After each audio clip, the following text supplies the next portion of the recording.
It just super job by our pitching staff. Obviously, it was both teams striking each other out. I think we struck them out 13 times, and I think they struck us out 13 times. We only walked them once, but it was just a tough night to hit. Pitching was good, good velocity, pretty good location, and I thought Patrick Wicklander came out and did a really good job. I think he would probably tell you he didn't have the command that he's had, but he still was really good. He's hard to hit. And Monke came in and fell behind 3-1 against a lefty. We were just trying to get through that inning with him. I went breaking ball, and got a strikeout. And then Kevin, and I think Kevin would probably tell you that, he didn't have his best stuff by far. And it was just good enough. But good rally there in the eighth to kind of give us a little bit of a cushion. But I feel real fortunate that we won the ball game, honestly. I thought, Sullivan pitched an outstanding game for them. Hutch. Dave, you kind of touched on it there with Kopps, but he almost looked human there at the beginning of his outing. What did you see in those first few at-bats, and how was he able to kind of settle it down after that? He's leaving some pitches up, and they tried to get on him quick. They started out and they took a couple pitches.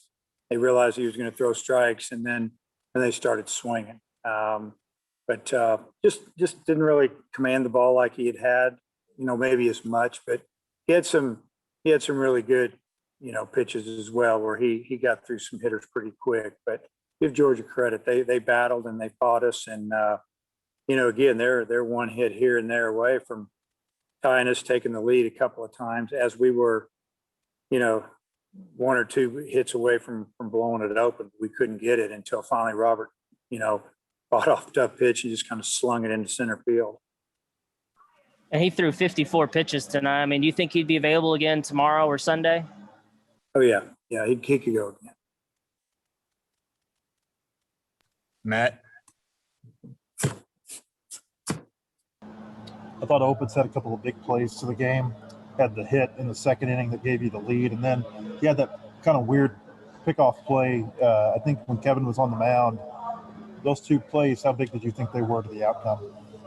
Well, obviously the double that he hit was right after Robert hit a double, and then Casey, I think he got down in the count a little bit, and he went down and got him a breaking ball and stayed through it, and hit it hard down the left of the line for the only run for pretty much the whole game until we finally scored in the eighth. So it was a huge hit, and then the play he made with the pitch that was in the dirt was obviously a very good block, which Casey does all the time. And the runner, he read the pitch out of the hand. I'm sure that it was in the dirt, and he was going to try to go, and Casey smothered it, and then like a veteran, he didn't go out there and just throw it to one of the runners, throw it to one of the fielders where the runner might have an opportunity to run to the other bag. He made him commit by going after him slowly, under control.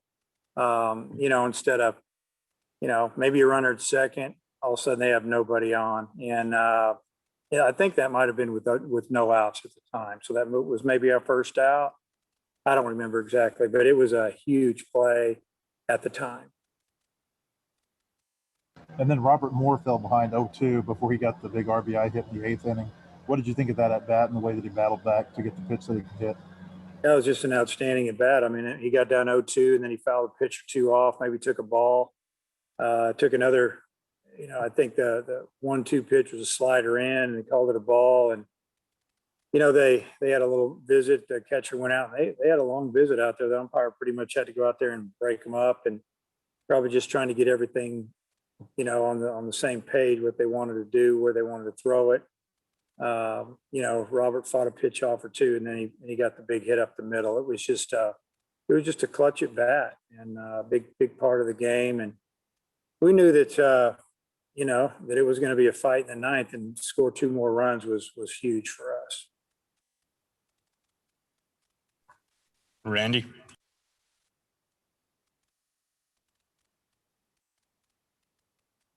Sorry about that, Dave. What made the Georgia pitcher Sullivan so effective tonight against the Arkansas batters?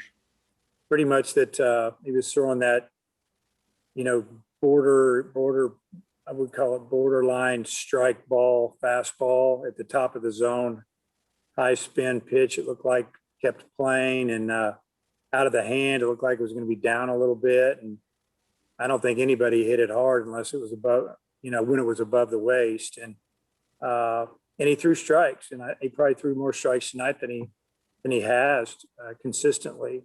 He had, I think might have been the fourth inning when he walked Gregory to lead off that inning. On 4 pitches, I'm thinking, here we go.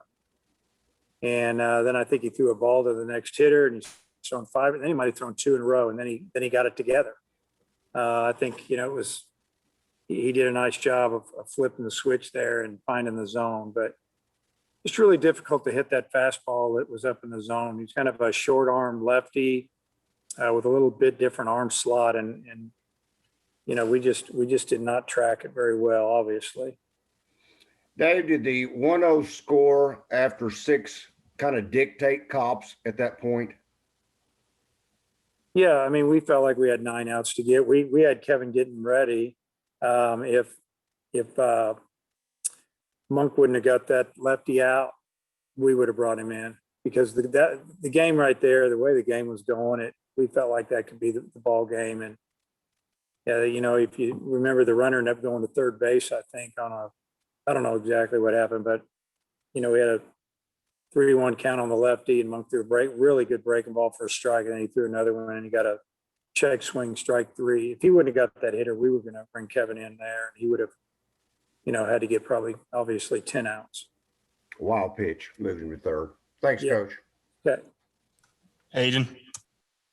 Hey, Coach, I was actually going to ask about Monk. I know he only faced 1 batter, but to come into that situation, throws the wild pitch, to bounce back to get that strikeout, is that good for his confidence moving forward, and maybe he gets a little bit of a bigger role if he's needed to call in that tough situation in the future?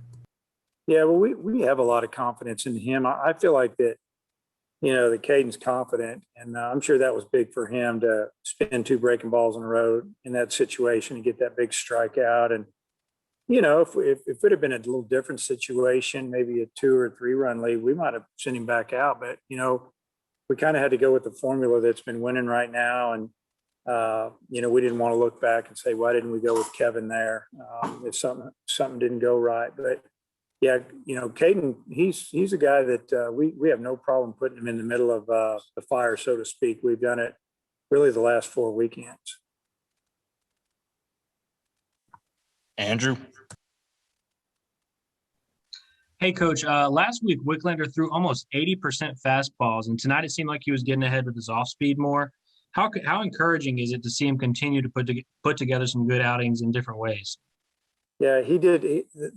I think it was the second time through. Maybe he started to face these guys a third time through. He started using his off-speed a little bit to start him off with, and he was getting ahead of some guys with it. So that was big.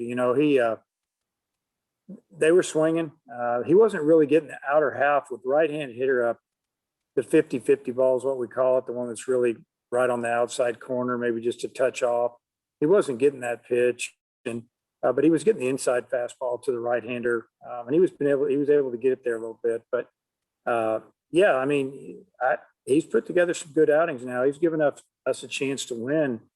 Really since the Mississippi State game. Every time we put him out there, he pitches well, and he's confident. You can just tell the way he acts out there. He's not phased. He's ready to go.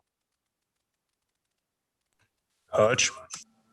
Dave, you talked about his RBI double, but Oppitz also had that really nice bunt in the 7th. Was that call, or was that him, and what did you think about that?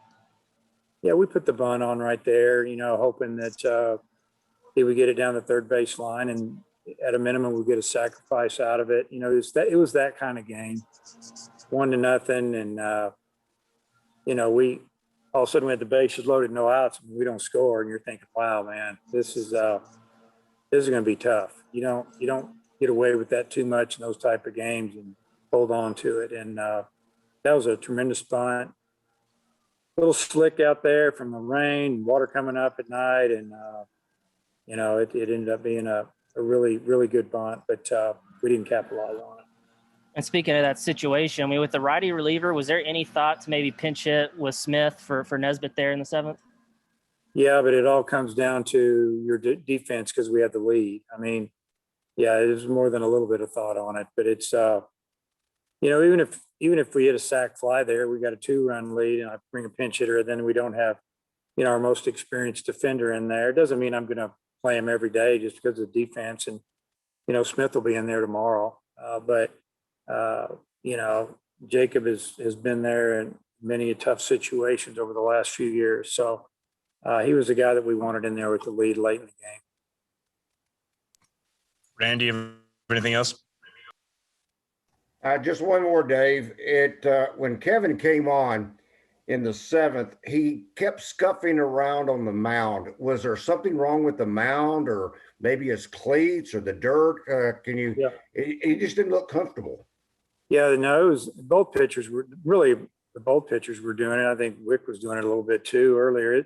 It's just that the dirt was kind of building up in their spikes between pitches. Maybe not every pitch, but I mean, it was really a lot of moisture in the air, a lot in the ground. I mean, it rained right when Georgia started taking batting practice. We had just gotten off the field. It rained and hailed before we could get the tarp on. So then you put the tarp on, it's just holding in all that water.